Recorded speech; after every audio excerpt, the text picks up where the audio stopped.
Bienvenidos a UDI@, al programa del curso de Física Conceptual, a la continuación del módulo 12 sobre la conservación de la energía del tercer capítulo de la termodinámica.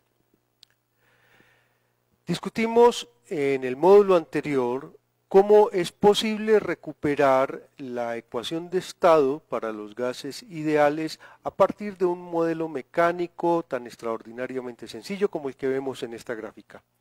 Un gas está compuesto por una colección de partículas que tienen un movimiento aleatorio, que producen el efecto de presión por intercambio de momento al chocar con las paredes de un recipiente. Entonces veíamos cómo a partir de las leyes de la mecánica y a partir de la definición de fuerza y de presión es posible recuperar la ley de los gases ideales como resultado directo de las leyes de Newton. Nosotros llegamos en el módulo anterior a una expresión a partir de consideraciones puramente mecánicas que me dice que el producto de la presión por el volumen es 2/3 de el número total de partículas multiplicada por la energía cinética de cada una de las partículas. Pero teníamos una expresión empírica que me dice que la presión por el volumen es directamente proporcional a N por K por T, donde K es la constante de Boltzmann. Al comparar estas dos expresiones, entonces nosotros podemos llegar a la conclusión de que la energía cinética promedio de una partícula es 3/2 de K por T. La importancia de esta expresión es que por primera vez podemos dar una interpretación física, una interpretación mecánica del concepto de temperatura. Habíamos dicho que la temperatura, desde el punto de vista de la termodinámica clásica, de la termodinámica empírica, pues no es más que aquello que miden los termómetros. Eso no nos dice mucho, simplemente asumíamos que un termómetro era un sistema físico cuyas características variaban de una manera ostensible con los cambios de temperatura y a las diferentes configuraciones les podíamos asociar una escala termométrica. Ahora, a partir del modelo cinético corpuscular y gracias al uso de las ecuaciones de movimiento de Newton, podemos decir, la temperatura es una medida de la energía cinética promedio de las partículas. Es decir, cuando cambia la temperatura de un gas, lo que está cambiando es su grado de movimiento. Veíamos en nuestro modelo sencillo de una caja llena de partículas que se mueven en todas las direcciones, que las partículas tienen la misma probabilidad de moverse en cualquier dirección y continuamente están chocando contra las paredes del recipiente. Entonces, que cuando la temperatura aumenta, aumenta la presión.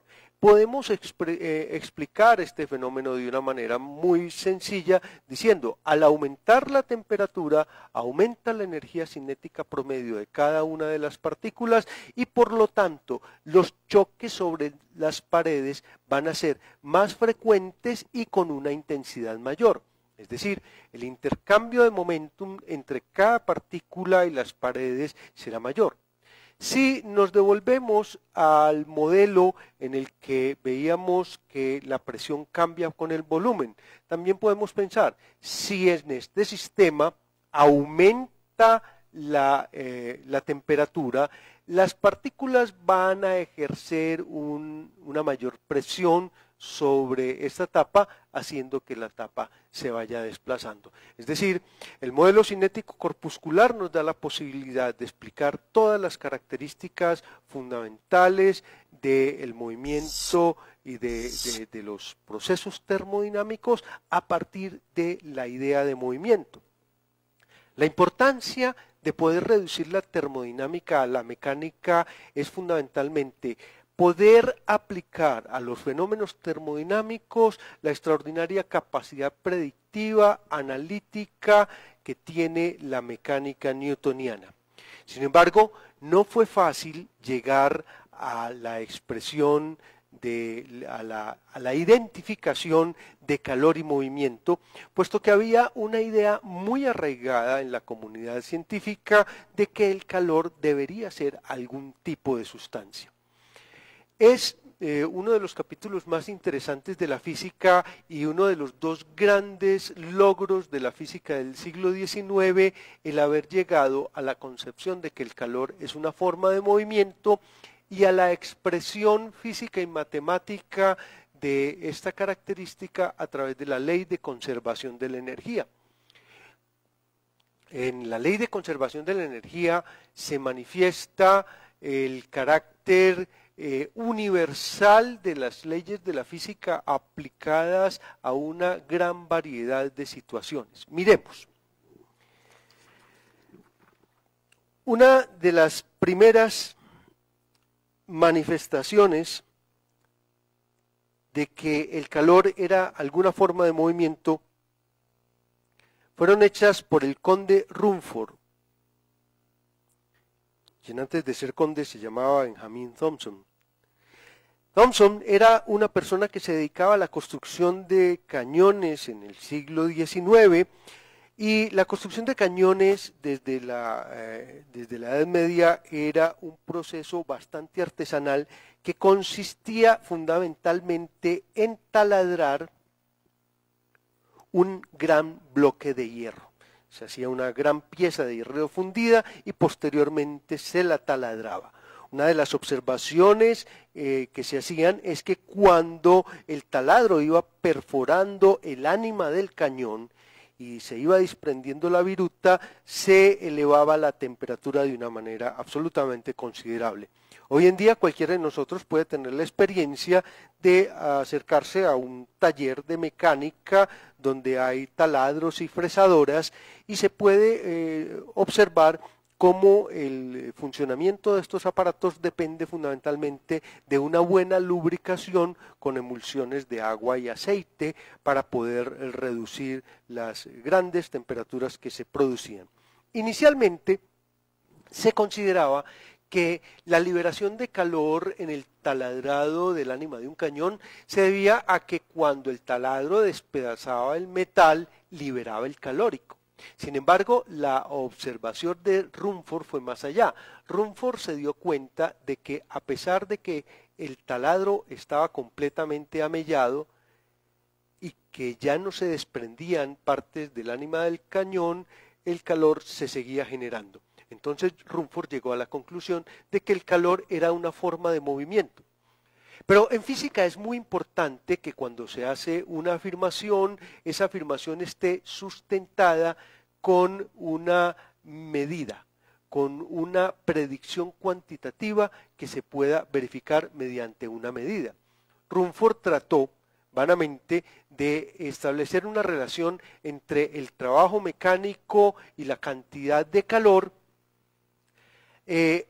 tratando de determinar qué tanto se calentaba el agua alrededor de una piedra de molino que era movida por un caballo.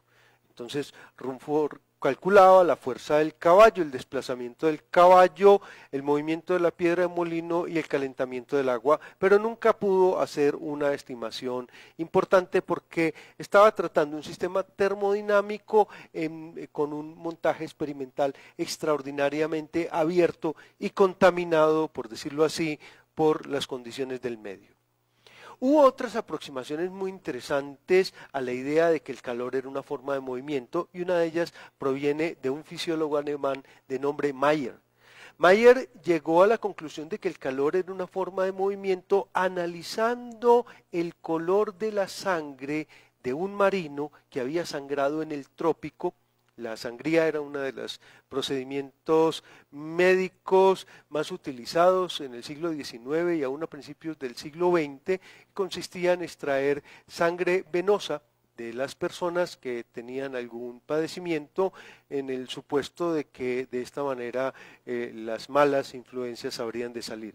La sangre venosa se distingue de la sangre arterial de una manera muy notable, en que la sangre venosa carente de oxígeno es considerablemente verdosa, azulosa. Bueno, las personas que tienen asfixia se ponen verdes, se dice que están cianóticos. Sin embargo, para su sorpresa, Mayer observó que en el trópico la sangre venosa es considerablemente roja, casi tan roja como la sangre arterial. Llegó a la conclusión de que los procesos vitales en el trópico consumen menos calor, requieren de menos combustión, y de alguna manera asoció la fisiología, el consumo de calor, la combustión del oxígeno y el color de la sangre, y llegó a la conclusión de que el calor era una forma de movimiento. Cuando llegó a Alemania, después de su viaje por el trópico, quiso publicar sus descubrimientos, pero fue rechazado con el argumento de que era insostenible la idea de que el calor fuera una forma de movimiento, puesto que todos sabían que el calor era una sustancia. Como una réplica, como una forma de demostrar la falsedad de su afirmación, se le dijo: todos saben que cuando uno quiere enfriar una bebida caliente, la agita. Si el calor fuera una forma de movimiento, pues se debería calentar en lugar de enfriarse. Rumford sufrió una gran decepción, pero no fue el único que se aproximó al tema. Desde otras perspectivas hubo otras personas que hicieron aproximaciones más notables al tema. Por ejemplo, el gran físico teórico von Helmholtz llegó a la conclusión, a partir de consideraciones puramente teóricas, en un tratado que se llamaba Sobre la conservación de las fuerzas, llegó a la conclusión de que el calor debía ser una forma de movimiento. Pero quien realmente dio el argumento definitivo para establecer la relación entre el calor y el movimiento fue James Prescott Joule. Joule era un notable investigador, sobre todo de los fenómenos eléctricos y de los fenómenos relacionados con la termodinámica. Entonces, Joule observaba, por ejemplo, que cuando una corriente eléctrica circula por un medio conductor, el medio se calienta, y trató de determinar la cantidad de calor que se generaba cuando circulaba una determinada corriente. Pero también Joule se preocupó por hacer una medida supremamente precisa de cómo el movimiento se puede manifestar en calor. Para eso miremos este diagrama. Ya habíamos comentado cómo inútilmente Rumford pretendió establecer una relación entre la cantidad de calor que se genera por el trabajo mecánico realizado por un caballo al mover una piedra de molino y el calentamiento del agua. Decíamos que el sistema de Rumford era un sistema extraordinariamente abierto en el que difícilmente se podía hacer una medición. Al contrario de Rumford, Joule era un experimentalista supremamente cuidadoso. Su montaje experimental corresponde a una determinada cantidad de agua que se encuentra bien aislada en un recipiente, dotado de un termómetro que permite medir con muy buena precisión la temperatura del agua. El dispositivo además cuenta con una rueda, con un agitador de paletas que está conectado mediante una polea y una cuerda enrollada a una pesa. La pesa va a descender una determinada distancia, por lo tanto va a realizar un trabajo mecánico que es mg por h. Entonces, lo que podía hacer Joule era medir con muy buena precisión a cuánto trabajo mecánico equivalente a mgh corresponde la agitación del agua. Y después determinar con muy buena precisión otra vez cuánto se ha calentado el agua por efecto de esa agitación. Lo que en algún momento trató de convertirse, en el caso de Mayer, en una demostración de la invalidez de su argumento, ahora se convierte precisamente en la posibilidad de demostrar que a una cantidad determinada de trabajo mecánico le corresponde exactamente una cantidad de calor. Efectivamente, cuando en las condiciones controladas de Joule se hace este experimento, se puede demostrar que el agua se calienta. Al medir el calentamiento del agua, entonces se puede establecer la siguiente relación. Si el agua se calentó y pasó una temperatura en un cierto intervalo de una temperatura T1 a una temperatura T2, entonces el agua se calentó delta T. Como conocemos la masa de agua, entonces podemos establecer que la cantidad de calor es la masa de agua multiplicado por delta T.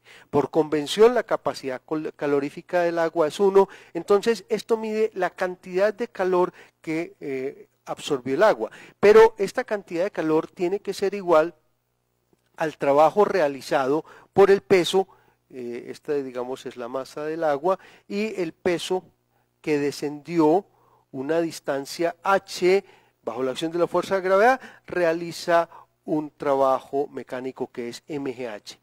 Al igualar estas dos cantidades, Joule pudo establecer que una caloría equivale aproximadamente a 4.1 joules, precisamente, la unidad de energía en 4.18 joules. La unidad de energía recibió posteriormente el nombre de Joule en honor a este notable investigador. Entonces es muy importante ver que en la ciencia, en la física, cuando se hace una afirmación, esta afirmación puede ser verificada de una manera precisa. El experimento de Joule nos lleva de una manera clara a establecer cuánto calor corresponde a un determinado trabajo, cuánto trabajo corresponde a una determinada cantidad de calor. Una vez que hemos identificado el calor como una forma de trabajo, entonces podemos establecer la primera ley de la termodinámica, la ley de la conservación de la energía. Hay muchas formas de establecer la ley de conservación de la energía. Podemos decir en términos a partir del experimento de Joule que la variación total de la energía de un sistema es igual a la cantidad de calor absorbido menos el trabajo realizado por el sistema.